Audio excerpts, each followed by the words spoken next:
Obrigada, viu? Estou muito feliz, muito honrada de estar com vocês aqui hoje nesse painel. E eu queria apresentar cada uma delas rapidamente antes da gente começar com as perguntas. E vou ler porque não quero errar esses currículos incríveis aqui. Então, a Adriana, queria apresentar ela um pouquinho. A Adriana tem mais de 2 décadas de experiência em posições de liderança no Brasil e na América Latina, nas áreas de gestão de negócio, marketing comercial, em setores da saúde, farmacêutico, bens de consumo e sistemas industriais. Em organizações como a General Electric, a GlaxoSmithKline, Johnson & Johnson e a Siemens Healthineers.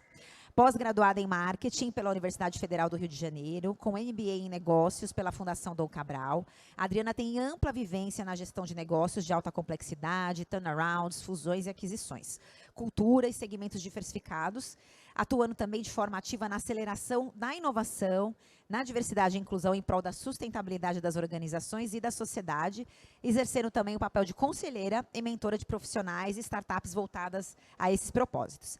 Então, atualmente, ela ocupa a diretoria-geral da Siemens Healthineers no Brasil, com a missão de liderar a organização para promover a expansão do acesso à medicina de precisão, transformação do cuidado da saúde e melhoria na experiência do paciente e na aceleração digital. E ela é também conselheira na Fundação Siemens, no Conselho de Saúde aqui da Associação Comercial, né, do Rio de Janeiro, na Startup Todas Group.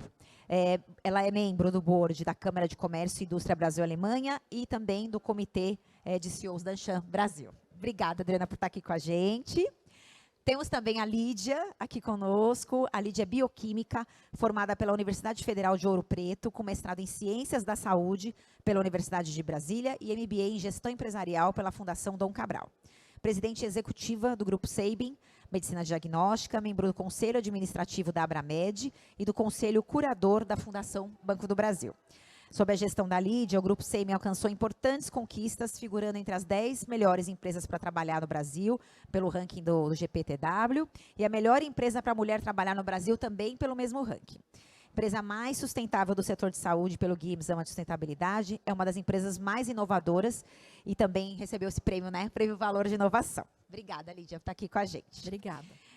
E quero apresentar também a Marina Viana. A Marina trabalha na GE há 17 anos. Ela iniciou sua carreira como estagiária na conhecida GE Transportation, né? Na sequência, ela fez parte do programa de trainee da GE, trabalhando para a GE Oil e Gas, em diferentes funções de crescente responsabilidade, apoiando desde venda até entrega e também em diferentes localidades no Brasil e nos Estados Unidos. Em 2012, ela se juntou ao time da GE de Healthcare e desde então atuou em importantes pilares na companhia, na região, como produtos, serviços, comercial e marketing. Atualmente, a Marina é diretora executiva da GE Healthcare e a primeira líder do Brasil, depois que a empresa, que antes era um braço, né, de tecnologia médica da GE, se desmembrou aí no início de 2023. Marina é mineira, formada em engenharia industrial por Minas Gerais, FUMEC que fala? FUMEC, Minas Gerais. Possui MBA com especialização em finanças pela Fundação Dom Cabral e por transformação digital pela Digital House. E mora em São Paulo, casada e mãe de um menino. Obrigada por estarem aqui com a gente hoje, né?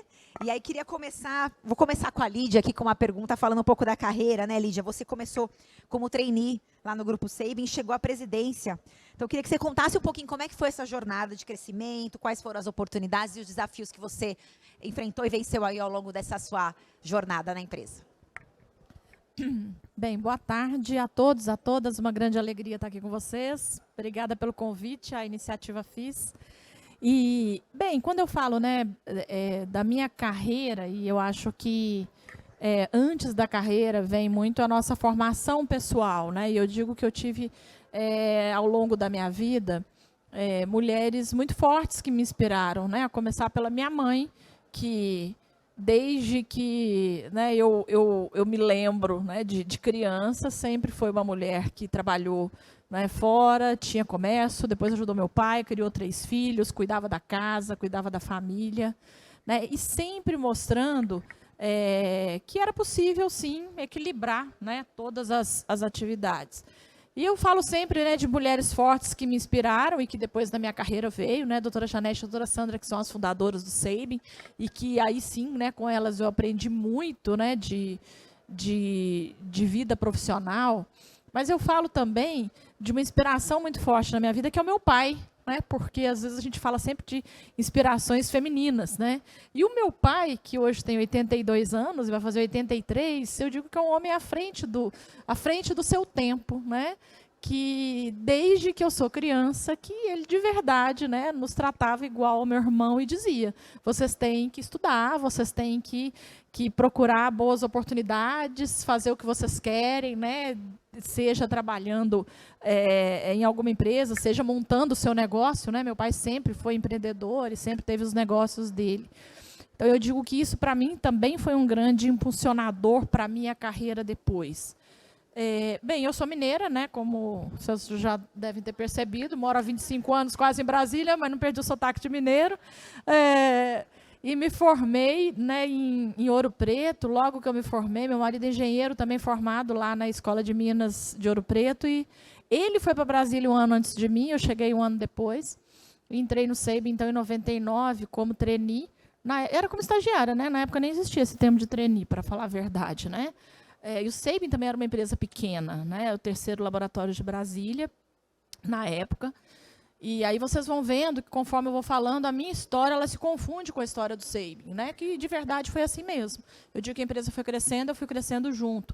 Mas, falando de carreira, eu acho que é fundamental, quando eu olho, né, para trás, alguns pontos que foram fundamentais, sem dúvida alguma, o estudo, né, a disciplina, a dedicação ao trabalho, né? É verdade, sim, que as mulheres têm que estudar mais, trabalhar mais, né? Mostrar muito mais resultado do que os homens, para conseguir, né, se firmar e se posicionar. Isso é realidade. É culpa dos homens? Não, não é culpa de ninguém, né? A sociedade nossa é assim, né? Isso vem de anos e de séculos, né? Mas isso é real. Então, o que eu acho que sempre foi fundamental na minha carreira foi, primeiro, ter um autoconhecimento. Isso é importante para nós mulheres, eu acho, né? O autoconhecimento daquilo que você quer, das suas escolhas, e de saber que todos nós fazemos escolhas na nossa vida, homens, mulheres, né? Independente de gênero, independente de raça, nós fazemos as nossas escolhas. E elas que são determinantes para a gente depois ser e atingir o que nós queremos ser. E aí eu acho que é fundamental não só o autoconhecimento, porque o autoconhecimento ele nos traz também uma autoestima, a gente cuidar da nossa autoestima, porque eu acho que aí a gente consegue tirar um pouco daquilo que é um grande peso para as mulheres, né, e para as mulheres à frente de negócios e à frente de e cuidando das suas carreiras, que é a história da culpa, né? Porque a mulher, e que eu acho que essa é a grande diferença, sim, da mulher, né, com o homem. A mulher, ela está sempre se culpando porque ela não deu conta de tudo, porque ela tem que dar conta também da família, do filho. E o homem não, o homem também tem que dar conta de muitas coisas, mas ele, né, não se culpa, porque ele tem esse lado da autoestima já muito bem resolvido, porque isso é da sociedade, né? Isso é natural. E o que eu digo sempre, né, que foi fundamental na minha carreira, acho que foi isso.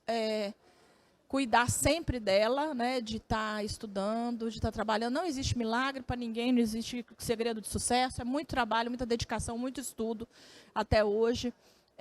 Sim, buscar sempre, né, estar equilibrando o papel aí de vida pessoal e profissional. Não é fácil, mas a gente equilibra. E eu acho que essa questão do autoconhecimento e da autoestima, até para a gente lidar com essa questão do que eu vou escolher hoje, né? A gente fala isso, que a gente tem que estar sempre equilibrando os pratos, né? E isso independente de mulher ou de homem, a gente tem que estar sempre equilibrando os pratos. Mas a gente ter o domínio e o controle das nossas escolhas e da nossa vida é fundamental. E aí você está equilibrando os pratos, sempre algum vai cair, algum vai quebrar. Mas eu tenho que escolher qual que eu vou deixar quebrar hoje, qual que eu vou deixar quebrar amanhã. E também lidar bem com isso. Eu acho que isso é fundamental na minha carreira, que sempre foi uma carreira, como eu disse, de muito estudo, de muito trabalho, mas que quando eu olho para trás e vejo as minhas escolhas, não foram sacrifício, né? Porque eu acho que isso é que é muitas vezes o ruim. Eu não olho para trás com culpas, foram escolhas, né? E quando a gente faz escolhas, sim, a gente perde algumas coisas e a gente ganha outras. Mas que quando a gente olhe para trás, a gente não sinta que a gente mais perdeu do que ganhou. Então, se eu puder resumir, né, a minha carreira e como eu cheguei aqui até hoje, acho que é de forma bem simples isso. Legal, obrigada, Lídia, obrigada. E aí vou falar para a Marina comentar também, porque ela também compartilha essa jornada aí com você, né, de estágio, trainee dentro da GE. Também, como é que foi esse seu crescimento dentro da mesma companhia? Olha, eu me identifiquei completamente. Ela tá falando de mim, assim. São histórias muito parecidas. Em Mineira, não sabia. Eu sei do sotaque, mas achava que era de Goiânia, alguma coisa assim que é quase igual.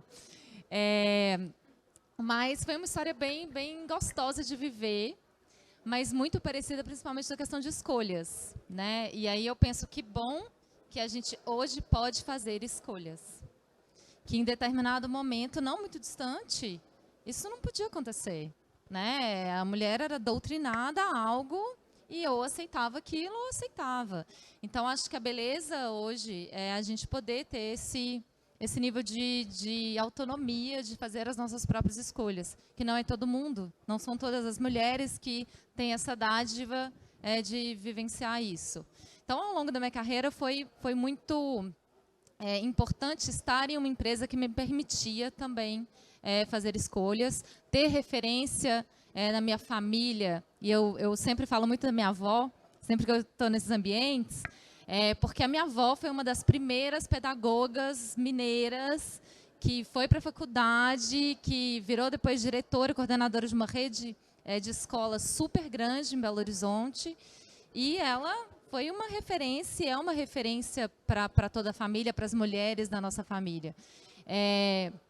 Então, isso vai te dando uma referência em casa, está numa empresa onde as referências são diversas, acaba te dando mais segurança. Porque no ambiente, né, trazendo algumas reflexões para quem esteja num ambiente que não te dá essa oportunidade. Se um ambiente não é favorável para isso, talvez você está no ambiente errado.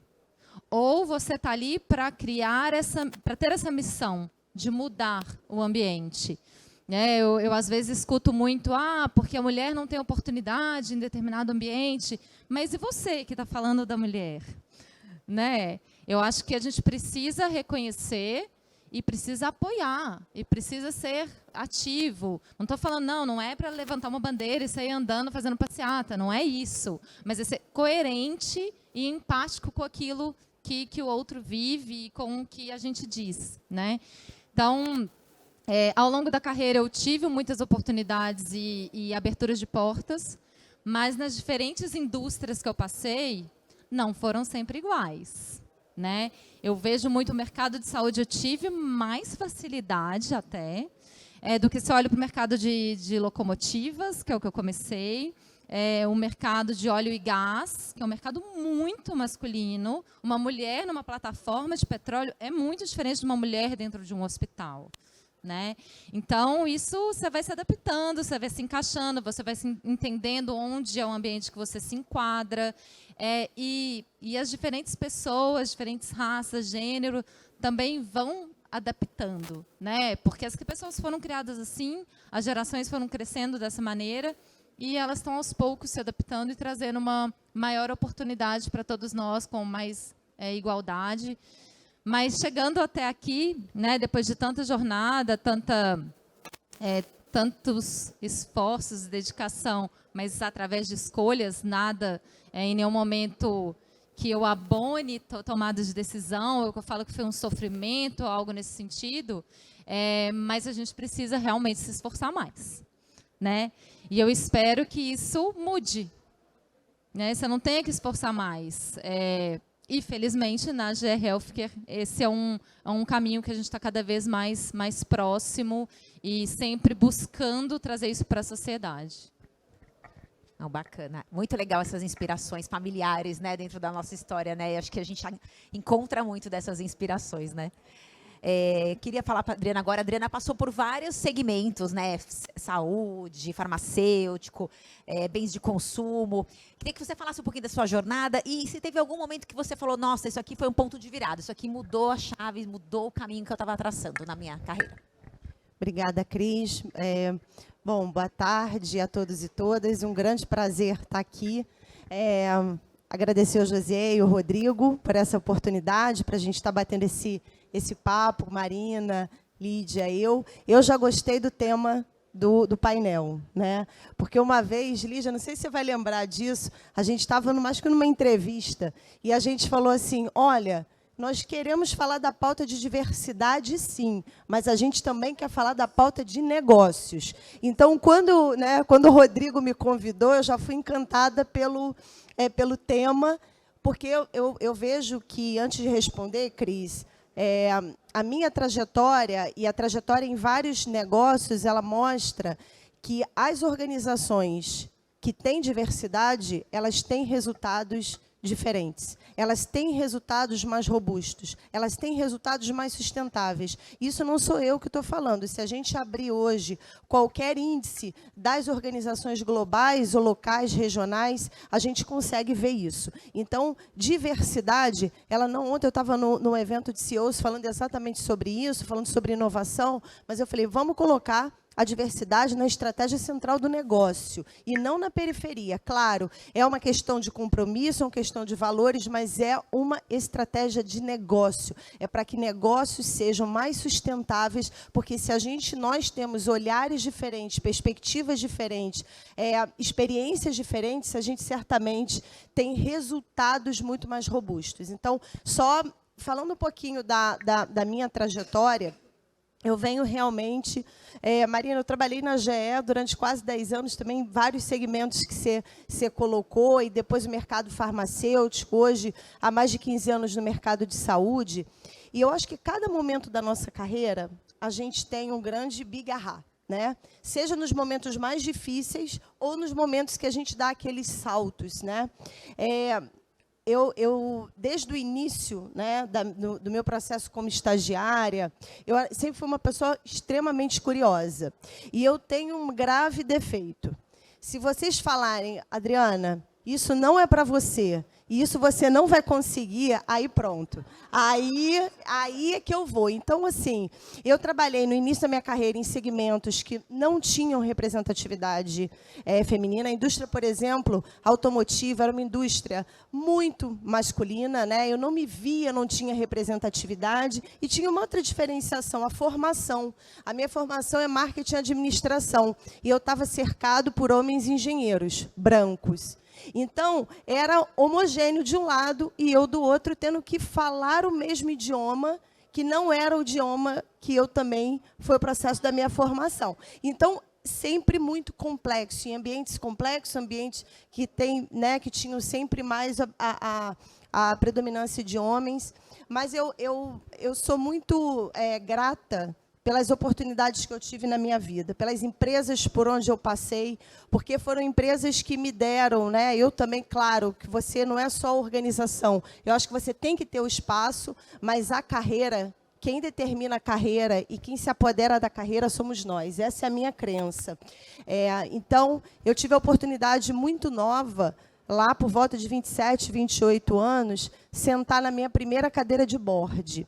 E vocês possam imaginar que com 28 anos eu faço uma brincadeira, né? Eu falo, nossa, eu fui jogada no mar, eu não sei nadar direito, mas alguém me deu uma boinha de... Sabe aquelas boias que a gente coloca no braço?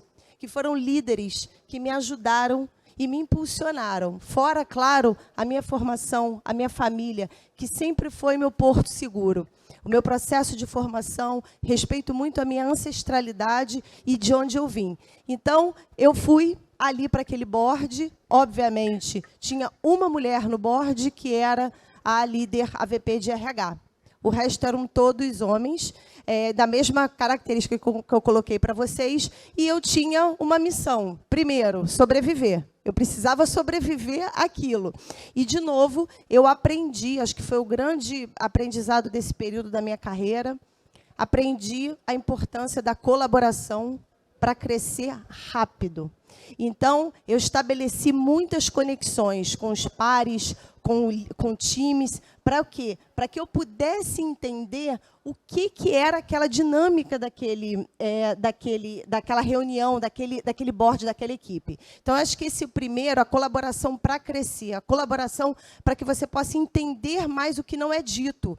Porque muito, quando a gente está em culturas organizacionais, isso não é revelado, mas você precisa ter um olhar muito, né, preciso para poder garantir esse aprendizado. Então, essa colaboração através das pessoas. O segundo de que, por mais que eu fosse diferente naquele board, naquele time, por incrível que pareça, eu não me via diferente. Eu escolhi olhar o que eu poderia contribuir, que ali naquela formação de pessoas de 30 anos de casa, de 20 anos, que tinham muito mais experiências naquele segmento do que eu, mas eu falei, mas o que eu estou fazendo aqui? Qual é a minha contribuição? Qual é o meu valor? Então, eu escolhi aprimorar isso, o que eu tinha de fortaleza, para trazer o quê? Para trazer essa diversidade, essa visão muito mais heterogênea e uma perspectiva que eles não tinham naquela ocasião. Então, muito frente com o cliente, entender a necessidade de fora para dentro, né? Porque, às vezes, as grandes organizações elas começam de dentro para fora, né? Vocês já perguntaram ao cliente se isso vai funcionar? Vocês já fizeram alguma aproximação? Então, trazer um pouco esse olhar também de fora para dentro. Então, essa foi uma experiência importante. E o último, né, é entender que a carreira ela não é única, ela não tem uma fórmula mágica, né? Marina contou da trajetória dela, Lídia também, e a minha, 3 trajetórias de carreira, e Cris, certamente a sua, muito diferentes. Então, assim, carreira e desenvolvimento, ela não tem uma regra única. Ela tem o quê?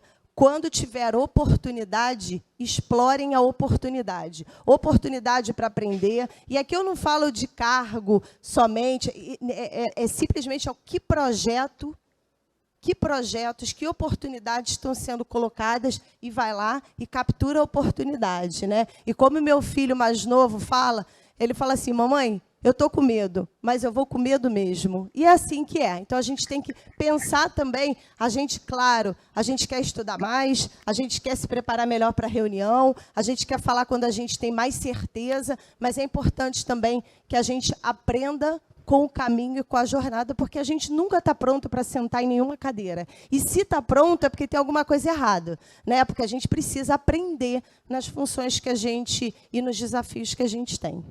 Obrigada, Adriana. Muito bacana, né, que você falou. E acho que, comentando alguns pontos, né, das falas de vocês, acho que primeiro essa questão mesmo de trazer oportunidade, né? Então, eu também tive meus pais vieram da Bahia para São Paulo para construir uma vida, e minha mãe veio, trabalhou um pouquinho, logo engravidou, e era uma época que as mulheres engravidavam, paravam de trabalhar, né? Então, ela sempre falava, minha filha, não dependa de homem, você tem que trabalhar, você vai estudar, você tem que ser alguém. E é uma brincadeira, mas é uma coisa que você vai falando, não, realmente, a gente tem que se garantir, a gente tem que ir atrás dos nossos sonhos, né? Então, acho que essas inspirações são muito, muito importantes ao longo da vida. E acho que esse ponto das organizações refletirem a sociedade, né? É muito estranho você estar andando na rua, vendo uma sociedade como toda, e você entra na porta da empresa, é outro mundo, né? Não tem conexão com o que está lá fora. Como é que eu vou realmente entender a necessidade dos nossos clientes, né, para quem a gente trabalha, se eu não estou tendo essa visão dentro da companhia, né? Então, acho que isso é bem, bem importante. Aí eu queria fazer uma pergunta para vocês três, acho que de repente a Marina pode começar para a gente vir aqui na ordem, mas a saúde está mudando muito, né? A gente passou por uma pandemia que mudou a forma como a gente lida com saúde, né, a visão do quanto a saúde impacta, né, a sociedade como um todo, economicamente, em diversos aspectos. E a mulher está trazendo muito essa visão de inovação, né, de crescimento, de trazer novas formas de atuar na saúde. Então, eu queria pedir para vocês contarem um pouquinho como é que vocês têm visto essa visão da mulher no negócio, né, trazendo inovação na área de saúde, e talvez exemplo do que vocês fizeram, coisas que vocês lideraram dentro das organizações de vocês, ou as atuais, ou outras, e que, de alguma forma, estão com essa visão de futuro, né, preparar a saúde do futuro. Vai lá, Marina. Boa pergunta, Cris, porque nos faz refletir, né? Exatamente o que a diversidade traz de contribuição para os negócios, né? E aí, assim, o que eu tenho visto e sentido muito da presença da mulher e do mundo mais diverso, do ambiente de trabalho mais diverso, é que é muito mais precisa a decisão de negócio. Porque você tem diferentes perspectivas. Você consegue entender o olhar do outro com várias pessoas, e não aquele olhar unificado, como os engenheiros brancos, que todos talvez tinham uma opinião e uma visão muito similar, porque estavam no mesmo ambiente, mas você ter outras perspectivas que ajudam a compor uma tomada de decisão. Eu acho que começa a partir daí.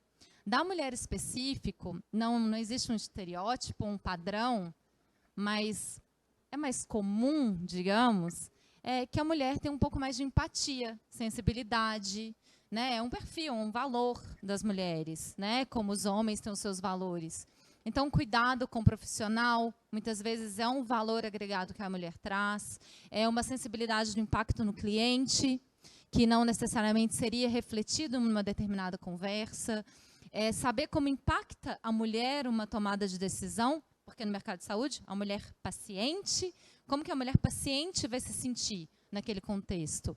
E aí eu queria trazer um exemplo, muito em linha com o seu comentário, que não muito distante, alguns anos atrás, foi por volta de 2015, um grupo de engenheiras, mulheres da GE Healthcare se reuniram e falaram, olha, as nossas experiências em passar por mamografia não têm sido as mais agradáveis. Não é algo agradável. Quem já teve, né, quem já passou por um exame de mamografia, não é a melhor sensação, né?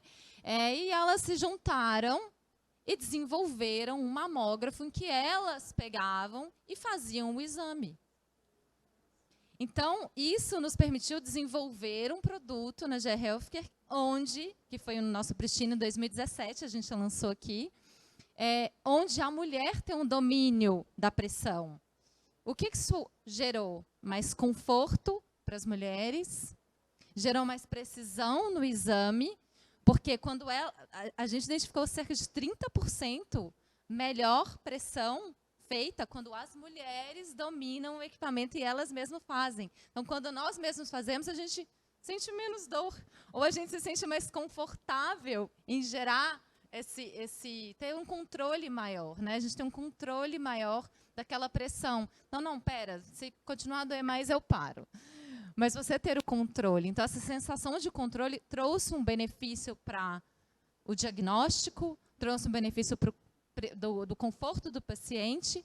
Isso só pode acontecer porque as mulheres vivenciaram isso, né? O homem podia ser incrível, mas ele nunca passou por aquilo. Ele não tem aquela experiência. Então, um conjunto de experiências diversas te permite complementar aquela tomada de decisão, aquela estratégia de negócio, que pode ser muito mais robusta se tem essas diferentes perspectivas. O mesmo, que é algo muito dedicado para o homem, com certeza não pode ter só a mulher ele tomando a decisão, né? Porque precisa ter o olhar e a empatia de quem vai vivenciar aquele uso.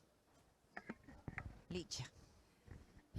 Bem, quando a gente fala pensando, né, no setor de saúde, mas também pensando no título, como a Adriana falou, né, acho que é fundamental quando a gente fala, não pensando só no papel da mulher, né, à frente dos negócios e também fazendo esse diferencial, né, de inovação e de tudo que o setor de saúde tem passado aí por tanta transformação. Mas eu acho que o principal, né, quando você tem, sim, mulheres na liderança, sobretudo na alta liderança, vai muito além, né, como a Adriana já citou, do tema diversidade e inclusão, vai muito além da questão da desigualdade social, né, da responsabilidade social que nós temos que ter como empresa. Mas é sim negócios com melhores resultados, mais sustentáveis, empresas mais competitivas. Nós não temos dúvida de que, quando uma empresa é de fato diversa e inclusiva, não adianta só ter diversidade, né, de fato você tem que criar fóruns e você tem que ter um perfil de liderança que esteja dando voz de verdade para as pessoas e espaços para as pessoas falarem, para as pessoas participarem das estratégias. Eu falo muito isso, a gente vê as empresas muitas vezes buscando, né, consultorias para inovação, criando os squads, né, para processos ágeis, para inovação, para criatividade. Eu falo, tenha uma equipe diversa, dê espaço para as pessoas de verdade falarem, que você nada contra as consultorias e os squads, de forma alguma. Mas, se você tiver um time diverso, uma equipe diversa, naturalmente você vai ter. Por quê? Porque a gente também tem que ter essa diversidade em todas as áreas da empresa, né? Não é só na alta liderança, não é só na média gerência, não é só lá no operacional. Em todas as áreas você vai ter pessoas, né, diferentes. O que eu digo talvez que seja muito forte, a gente vê muito isso no Sabin é muito forte, né? O Sabin é, de fato, uma empresa que é muito inclusiva, as duas fundadoras são mulheres, né? E aí, quando a gente olha, né, e eu falo muito isso, eu entrei no Sabin em 99, assumi a presidência do grupo em janeiro de 2014. A doutora Chanel e a doutora Sandra me escolheram para assumir a presidência do grupo, né, quando profissionalizaram a empresa e criaram o conselho de administração porque eu era mulher? Claro que não. Me escolheram por quê? Porque eu era uma profissional que, sim, né, estava preparada, estava me preparando, conhecia o negócio, conhecia o mercado, né, conhecia muito bem a operação, né, e tinha, sim, potencial para assumir aquele cargo. Então, e por quê? Porque a empresa, de fato, é inclusiva, e aí não é só com a mulher, é com todo mundo, né? E é, de fato, você dá espaço para as pessoas falarem, para as pessoas colaborarem, contribuírem. Então, e aí, quando a gente fala de inovação, né, isso está diretamente vinculado com diversidade e inclusão. Então, a gente tem, dentro do Sabin, por exemplo, inúmeros fóruns, né, de inovação, comitê de inovação. Temos o Sky Hub, né, que é o nosso hub de inovação lá dentro, mas o principal nós ouvimos todas as nossas pessoas e elas representam os nossos clientes. O consumidor nosso no Brasil, o Sabin tem uma atuação nacional.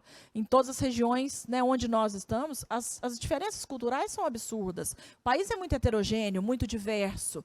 E sim, nós valorizamos muito isso. No Sabin, a gente tem digamos, uma questão que é ao contrário, né? A gente tem 77% de mulheres, 74% de liderança feminina, mas lá a gente cuida para ter diversidade. Toda a área nossa, todo gestor nosso, Ana Pedra está aqui, foi nossa gestora lá em Manaus. Mas todo lugar tem homem também, né, Ana? A gente cuida para ter sempre homens e mulheres. Por quê? Porque a diversidade, de fato, é importante. Ela é crucial e traz competitividade para os negócios. Quando a gente olha para a inovação, não é diferente. Tudo que a gente faz, né, dentro do Sabin, grandes projetos, posso falar de grandes projetos de tecnologia, né, mas eu vou até antes disso, né, quando a inovação nem estava tão atrelada à tecnologia. Mas, quando a gente fala do atendimento humanizado, que é a marca registrada do Sabin, então nós temos unidades que são unidades coloridas, né, com balão, com flores. Por que nós fizemos isso? Porque, na época, a doutora Janete e a doutora Sandra queriam tirar a cara, né, da saúde, da doença, dos ambientes do Sabin, para que as pessoas chegassem e se sentissem acolhidas, cuidadas, né, e não que eu estou no ambiente de saúde, porque até então todos os laboratórios do Brasil eram, né, branquinho, verdinho, cadeira branca, preta, né, tudo igual. Então, e olha, isso foi em 2000, quando eu entrei no Sabin, que em 99, um ano depois, nós inauguramos uma unidade nova. Na época, o Sabin era pequenininho. Quando eu entrei no Sabin, o Sabin tinha 90 funcionários. Naquela época, a gente ficou conhecido no Brasil, né, era o Laboratório das Meninas de Brasília, que era colorido. A gente era pequeno, já tinham grandes grupos aí. E o Brasil todo queria ir lá conhecer. Que laboratório é aquele que é colorido? Isso é inovação. Isso é inovação por quê? Porque escuta o cliente, porque está ouvindo os colaboradores.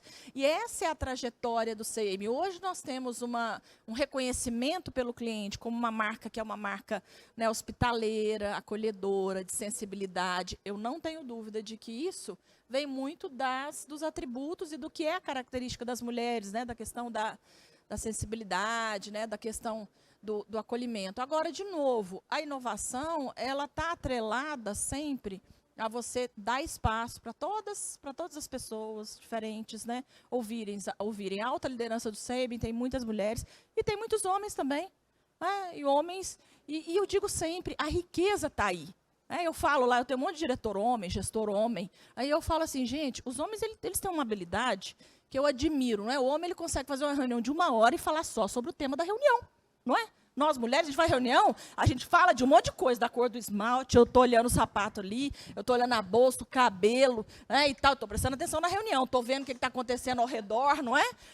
Sentindo o clima, né? Eu estou prestando atenção lá fora. Opa, mas já tem alguém esperando ali? Eu vou lá no meu secretário. Por que a pessoa está aí há mais de 15 minutos? Não sei, mas a gente não deixa ninguém esperando. Lídia, o filho ligando, né? O filho ligando, a gente prestando atenção no WhatsApp, não é? O homem está ali, focado. Gente, essa é uma habilidade, né, essa é uma habilidade fundamental e serve para trazer a gente, né? Os homens lá no centro, de vez em quando, eles falam para a gente, peraí, vocês estão desviando o foco aqui da reunião. E aí todo mundo volta e presta atenção no foco da reunião. Essa é a diversidade. Agora, o que é fundamental é o respeito. Eu acho que é o respeito, é de fato entender, né, que somos diferentes na forma de ser, mas que todas as formas têm que ser respeitadas.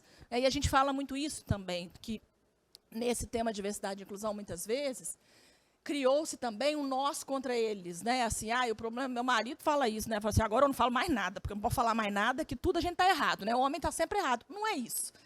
E não pode ser assim. Né? Na realidade, e eu falo para ele, assim, quando o respeito é verdadeiro, é genuíno, quando você, de fato, está trazendo isso para o seu ambiente, aí não é só o ambiente de trabalho, mas também de casa, né, de comunidade onde você está inserido, sem dúvida alguma, né, isso vem como resultado positivo, não só para a sua vida, mas também para os negócios. A saúde, ela é diversa pelo nosso país, e é isso que nós precisamos, né, de pessoas com visões diferentes. A gente passa por um desafio enorme de sustentabilidade econômico-financeira do setor. Né? Se a gente não estiver olhando para esse tema de diversidade e inclusão, de colaboração, né, de fato estar ouvindo, né, vozes diferentes, pessoas diferentes, dando espaço, né, para nem sempre a minha ideia, o que eu penso está 100% correto, ou vai ser 100%, né, feito dessa forma. E se a gente não tiver, de fato, esse espírito de colaboração, né, de cooperação, nós não construiremos um caminho de sustentabilidade para o setor de saúde. Obrigada, Lídia. Adriana. Eu vou pegar carona, concordo com os pontos da Marina e da Lídia. Pegando esse último gancho que a Lídia trouxe, eu tenho pouco mais de 15 anos no setor de saúde, e eu creio que é o momento mais desafiador que a gente tem passado. Né? O SUS vem, ao longo dos anos, sempre com seus desafios, de uma forma constante.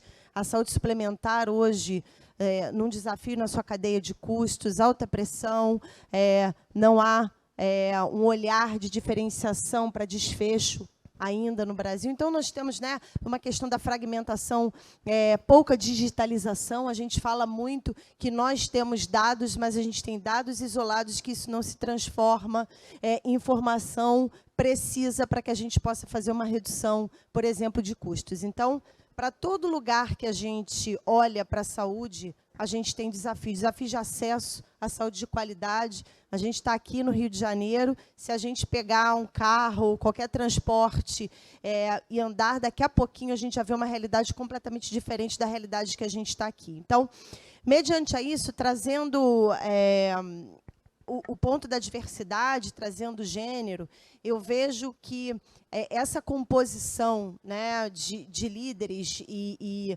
essa diversidade, acho que a mulher ela tem na liderança duas características que são super importantes, que eu vejo com uma alta aplicabilidade para a área de saúde. A primeira, a resiliência. E anos atrás, eu associava a resiliência à paralisia, por uma questão de ignorância e falta de conhecimento. Hoje eu entendo que a resiliência ela é crucial para a gente transformar. Então, eu vejo que isso é uma característica muito forte de líderes femininas. E a segunda é a nossa capacidade de transitar em ambientes que são ambíguos.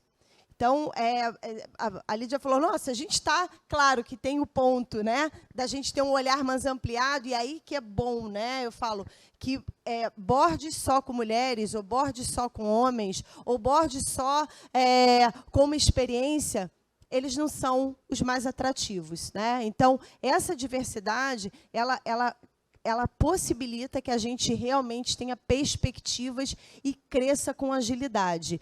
E a gente também, eu sou favorável a gente falar de inovação com as pequenas transformações, né? Porque a gente sabe que tem grandes, né, movimentos, mas se a gente pensar em inteligência artificial, já está há muitos anos, né, sendo utilizada. Hoje, claro que a gente fala mais numa vertente, mas ela já estava. Né? Uma ressonância, por exemplo, ela tem mais de 50 modalidades de inteligência artificial dentro dela, né, para um resultado mais preciso. Então, novamente, eu acho que a gente tem, nesse olhar de inovação, pensar que inovação é o nosso dia a dia. é a simplicidade que a gente tem da forma que a gente executa, da forma que a gente pensa, da forma que a gente inicia os processos. A Lídia falou em colaboração, eu já citei isso como uma grande vantagem competitiva, e acho que a gente tem que pensar nas pequenas transformações. Então, um exemplo, né, na Siemens, a gente tem uma cultura muito forte. É um dos nossos valores, dos 5 principais valores, um deles é o que realmente me toca muito, é que nós escutamos primeiro. Isso, para mim, quando eu escuto nós escutamos primeiro, tem uma característica de humildade. A humildade de entender que nós não sabemos tudo, a humildade de entender que nós não temos todas as respostas, muito pelo contrário, mas se a gente sentar e conversar com parceiros, com o mercado, com os nossos funcionários, se a gente cria isso dentro do nosso dia a dia, a gente tem a capacidade de inovar constantemente. Então, inovação é uma chave para que a gente possa construir modelos novos, por exemplo, e que a gente possa propiciar uma saída para o que a gente tem dos desafios do mercado de saúde. Então, acho que essa é um pouquinho das características da liderança feminina que eu queria trazer. Legal, perfeito. A Adriana estava falando, ela conhece a Marta, né, a presidente da Pfizer, e a gente sempre brinca quando a Marta vai a algum debate como esse, tem aquela famosa pergunta de, como você equilibra a vida profissional e pessoal, né? E ela fala, gente, eu nunca vi ninguém fazer uma pergunta dessa para um homem, né? Homens não existe essa pergunta. E a gente sempre brinca um pouco com isso, mas eu queria pedir para vocês falarem um pouco dessa questão hoje, do parceiro, né, de quem está do seu lado nessa jornada, da família, né, e como é que essa nova sociedade, a gente está pensando numa sociedade onde todo mundo está junto trabalhando, pensando aí, realizando sonhos. Como vocês veem esse papel, né, da família, né, e do parceiro, parceira, na busca por uma realização dos sonhos que são conjuntos, né, que são compartilhados, né? Falar para a Marina começar. Eu volto para escolhas, que a gente começou a conversa com isso, né? A sociedade está em transformação. Nem todo parceiro ou membros da família ou amigos, que é a família que você escolhe, estão no estágio que gostaríamos que toda a população estivesse. Então, faça a sua escolha de uma maneira que tenha identidade com o seu pensamento. Então, na minha vida pessoal, para eu conseguir estar na posição que eu estou e ter um filho que não fez nem 3 anos ainda, eu preciso ter feito uma escolha que faça sentido. E hoje eu sou muito grata e reconheço que eu tenho um parceiro que está alinhado com o meu princípio e que entende que a responsabilidade familiar, a responsabilidade pela casa, pelo filho, é compartilhada igual. Então, isso me permite estar na posição que eu estou hoje e conciliar a vida pessoal e profissional. E a gente precisa também, e da cobrança, eu acho que alguém comentou aqui no início da cobrança, acho que foi a Lídia, né, Lídia, que o homem acaba não tendo esse peso. Eu acho que depende, né? Tem homens, cito 2 homens aqui, que estão aqui da equipe nossa da GE Healthcare, e que eu vejo que eles, por toda a trajetória, por terem um princípio muito alinhado da vida pessoal deles com a profissional, são pessoas que estão preocupadas com este equilíbrio, estão preocupadas com a casa, com a família, com o trabalho, e isso traz o conceito que a gente, né, quer ter de pessoas do nosso ambiente. Então, quando a gente pensa em escolhas, aí pensando nós como mulheres, olha, se eu escolhi estar nessa posição, aceitar estar nessa posição, porque ninguém me obrigou a eu estar nessa posição. Eu estou porque eu tive a oportunidade, eu pulei e entrei na posição. Eu podia ter falado, não, obrigada, não quero, estou bem onde eu estou. Mas se eu aceitei isso, eu tenho que entender que tem pontos que você vai abrir mão. E tudo bem, você tem que escolher o que você vai abrir mão. Então, assim, tentando conciliar, esquece, não vai dar para a gente ser 100% tudo que a gente queira ser, né? Você esperando um neném, não vai conseguir ser tudo que você quer ser, 100% em todos os quesitos da sua vida. Mas o que você não quer deixar de fazer? O que faz sentido? Então, essas escolhas, a gente tem que tirar esse peso. É fácil? Não. Mas, à medida que você vai se conhecendo, né, se entendendo melhor o que é valor para você, fica muito mais fácil você conseguir ter esse equilíbrio. E equilíbrio é 50-50? Equilíbrio é o que você entender que é equilíbrio. Para cada uma coisa é equilíbrio. Para mim, equilíbrio é eu conseguir passar o final de semana pleno com a minha família. Não me importa o que acontece na minha semana. Esse é o meu equilíbrio. Eu posso estar 24 horas trabalhando, mas o meu final de semana é com a minha família. Para o outro, não, eu preciso estar com a minha família de 6 às 9. Então, você tem que entender o que te motiva a estar com energia também no trabalho no dia seguinte. Porque se sua vida pessoal não te realiza, a sua vida profissional também não vai te realizar. E aí virar uma bola de neve. E você não vai impactar os negócios, porque você não tem energia para pensar em inovação, você não tem energia para buscar novas ideias. Você vai entrar num ciclo que não vai ser benéfico em nenhum sentido. Então, reflita sempre o que é equilíbrio para você e o que você está disposto a abrir mão e que vai, de fato, trazer uma satisfação pessoal e profissional para suportar o crescimento de negócio, para suportar o crescimento da sua vida pessoal. Legal, obrigada. Lídia. Bom, eu concordo com tudo que a Marina colocou, né? Escolha, sem dúvida, né? Eu falo isso. A partir de eu já escolhi certo o meu marido, porque também se ele não fosse a escolha certa, é quase uma decisão de se não carreira fosse a isso, escolha né? certa, minha carreira, né, não seria Primeira nada do que eu decisão sou de hoje, nem carreira. meu filho, né? Eu tenho um filho de 16 anos, né? E eu falo isso, meu marido, ele é um grande parceiro, né? Eu não sei há quantos anos faz que eu não faço compra de supermercado. Eu não faço. Não entro no supermercado, deve ter mais de 10 anos. Ele que faz a compra, agora ele nem deixa eu fazer, porque é engenheiro, tem planilha para tudo. Ele fala que quando ele faz, fica tudo muito mais econômico. O que eu vou fazer, eu gasto mais do que ele.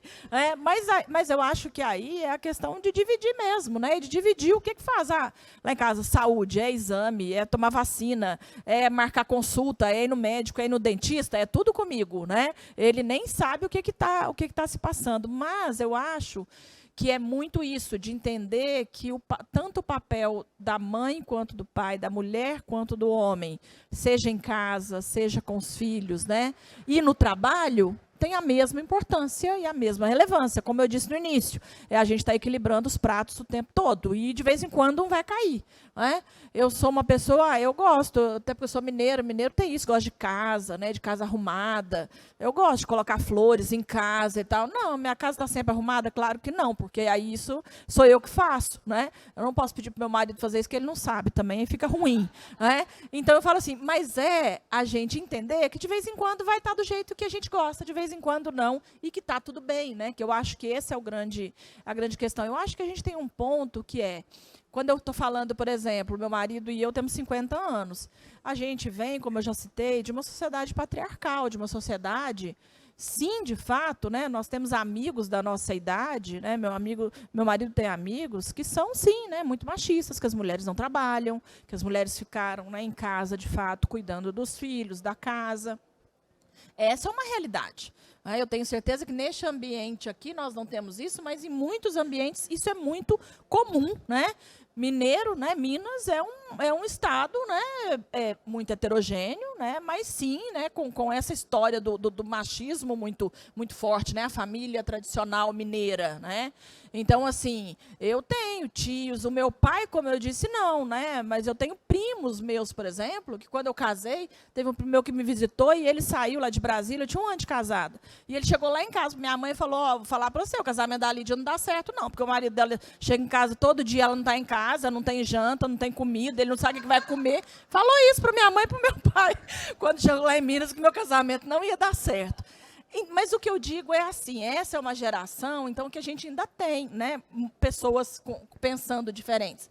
A geração do meu filho, de 16 anos, eu falo que essa geração vai transformar, de fato, né, a sociedade. E aí a gente tem uma responsabilidade, né? A gente que tem filhos, e aí homens, meninos e meninas, né? As meninas, sim, para estar fortalecendo, né, para estar falando da importância disso, de autoestima e autoconhecimento, mas nós que somos pais e mães de meninos, né, aí a gente tem uma responsabilidade maior ainda, que é de fato, ensiná-los, né, que é igual.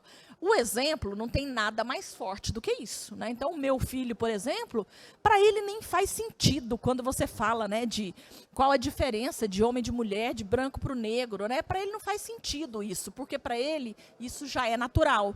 É claro que tem uma questão forte das escolas, né, de formação de cidadania. Então, eu digo que essa geração, de fato, é uma geração que eu acredito muito que vai fazer a diferença. O último final de semana, a redação do Enem foi um tema, né, falando sobre o papel da mulher na economia do cuidado, né, o quanto a invisibilidade, né, do trabalho de cuidado, né, que é o trabalho que é feito em casa, de cuidado, doméstico, né, e que a grande maioria é feito por mulheres e que não tem a mesma valorização, né. O meu filho chegou em casa porque ele fez a prova, ele fez a redação do Enem, eu falei assim, e aí, Lucas, como que foi? Ele... escrevi tudo lá. Contei até da minha mãe e do meu pai. Que lá em casa, quem é o responsável pelo trabalho de cuidado é muito mais o meu pai do que a minha mãe.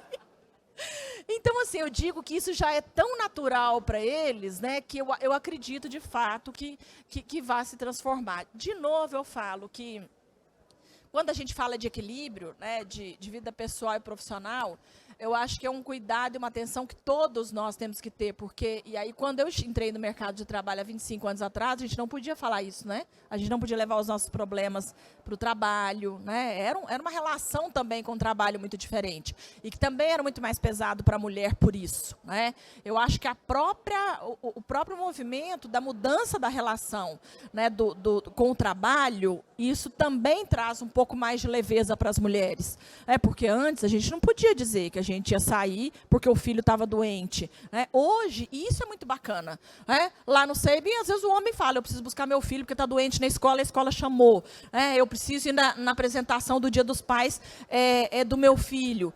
E isso é muito bacana, porque eu acho que aí a gente consegue transformar, né, de fato, mulheres e homens entendendo que têm papéis diferentes, porque somos diferentes, né, mas que têm o seu papel em cada momento, né, em casa, no trabalho, na relação com os filhos. Acho também que a gente tem um avanço grande, e esse é um papel nosso enquanto líder, né, de estar à frente também de projetos, quando a gente fala de políticas públicas, quando a gente fala também de conversar isso, sabe, com o governo, de conversar isso com fóruns. Hoje a gente tem muitos grupos, né, no Brasil, tem o Grupo Mulheres do Brasil, que é um grupo muito grande, muitas câmaras de mulher, né, dentro dos governos, estados, falta, né, Lídia, prefeituras. representatividade Essa nesse lado, pauta né? é importante, porque nós também estamos aqui numa discussão onde a gente está falando aqui, gente, de classe A, B, né? Talvez C, mas quando a gente fala de um Brasil, né, de classe C, D, E, aí a diversidade, aí você vai falar de espaço de mulher, de trabalho, peraí, não tem saneamento básico, né? Então, como que eu vou falar de mesmas oportunidades, né, para homens e mulheres? Então, acho que a gente tem um desafio de país também muito grande com relação a esse tema, e que nós, enquanto líderes, também temos que estar preocupados com isso, né? Lá no SEIB, a gente estimula muito, a doutora Janete e a doutora Sandra hoje participam de muitos desses grupos, né?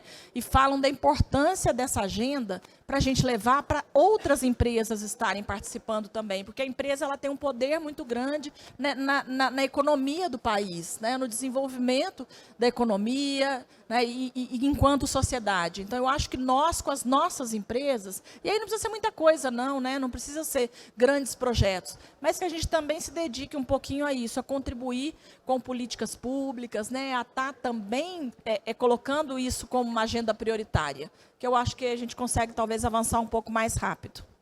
Legal, obrigada, Lídia. Cris, vou fazer a consideração aqui final, porque eu sei que o nosso tempo está bem curtinho. Mas, a gente vai 1 minuto para depois elas fazerem a consideração final. Pronto. Tá bom, então, assim, eu vejo que a maternidade, a paternidade é uma questão de escolha. No meu caso, né, eu tenho 2 filhos, o João, que está com 18, o Vitor com 14. Não era uma escolha inicial, porque eu tinha a referência da minha mãe, E eu falei, nossa, por tudo que você passou, eu vou por outro caminho, né? E eu achei que fosse uma escolha binária, ou a minha carreira ou filhos. Então, quando o João nasceu, eu falei, ele vai precisar, essa relação vai ser desse jeito que a gente está construindo. E que é diferente da Lídia mãe, que é diferente da Marina, que é diferente que é diferente. Mas eu lembro, há 8 anos, eu moro em São Paulo, eu sou carioca, obviamente, todo mundo sabe quando eu falo oi que eu sou carioca, mas eu estou em São Paulo há 8 anos. E o meu filho mais novo chegou um dia em casa da escola e falou assim, chorando. E eu falei, Vitor, o que aconteceu? Ele falou, mãe, todas as mães dos meus amigos pegam ele na escola no final. E eu vou de perua, van, né? Eu falei, então, você não pode me buscar todo dia na escola? Eu falei, então, filho, a gente vai ter que conversar, senta aqui. Eu falei, olha, lembra que eu sempre falei para você que a mamãe adora o que ela faz? Eu conto, né? E ele já teve de tudo. Já teve meu filho fazendo propaganda de Sensodine, já teve filho imitando reunião de trabalho, já teve de tudo. Eu tenho vários causos assim, porque eu sempre, obviamente, quando eles tinham maturidade para entender, falar do que eu estou fazendo nessa vida, falar do meu propósito, falar o que me move, e que eles são pontes também para isso, né? E falar isso de uma forma muito saudável. Mas eu lembro que eu falei, então, senta aqui, você lembra que a mamãe falou do que ela faz, que ela é apaixonada por que ela faz, ela adora, blá, blá, blá. Ele falou, eu sei, mas você também falou que você é apaixonada por mim. E eu falei, então vamos pensar assim, ó, vamos pensar, tá bom, a mamãe vai te buscar todo dia na escola agora, tá bom? Eba! Então, mas a primeira coisa que a gente vai ter que fazer, a gente vai ter que revisitar a escola, né? Porque a escola custa dinheiro, então, é outra coisa, a gente vai ter que repensar onde a gente mora. E aí, o que você acha? Vamos abrir, então? Vamos fazer esse combinado? Ah, mamãe, eu acho que eu prefiro ficar no meu futebol e aqui morando na minha escola, que eu adoro, e vamos encontrar, de vez em quando você vai? Eu falei, tá bom, vamos combinar assim? Então, essa é a realidade. Essa é a vida, porque nós todos vivemos e todas numa realidade que é muito diferente. A Lídia falou, eu não consigo nem retratar o que é a realidade de uma mãe ribeirinha. Né? Porque eu não vivo isso. É outra realidade. Um pai numa aldeia, ou aqui no interior, que também tem que trabalhar e também tem um papel de autorresponsabilidade sobre a paternidade. Né? E que, por muitas vezes, também tem isso, não tem espaços para falar, olha, eu preciso sair agora porque eu vou levar meu filho no médico. Eu preciso sair dessa reunião, eu não vou entrar nessa reunião, ou não vou estar aqui, porque eu preciso cuidar do meu filho. Também a gente tem que falar disso. A gente tem que falar do outro. Né? Por isso que não é uma idealização de homem e mulher. Não é. É uma questão de como a gente lida com essa situação como um todo. Eu falo muito do papel dos aliados. Né? Eu sou uma mulher branca, mas eu posso, sim ser aliada de um homem preto. Por que não de uma mulher preta? Porque eu tenho responsabilidade sobre isso, socialmente e por propósito. Então, novamente, eu acho que a gente precisa, de novo, sentar, conversar, escutar o outro, para entender a realidade e poder traduzir isso na nossa vida, no nosso cotidiano. E que, novamente, né, que a maternidade, que a paternidade sejam escolhas sempre que possível conscientes, porque a gente tem um trabalho de doação e de responsabilidade. Não tem essa, né? Adriana, eu adoro quando a pessoa fala assim, seu marido te ajuda? Eu falei, não, a mim não ajuda. Ele tem tanta responsabilidade nessa situação. Né? Na formação, ele tem uma responsabilidade na formação desses dois seres. Então, isso é que é escolha, né?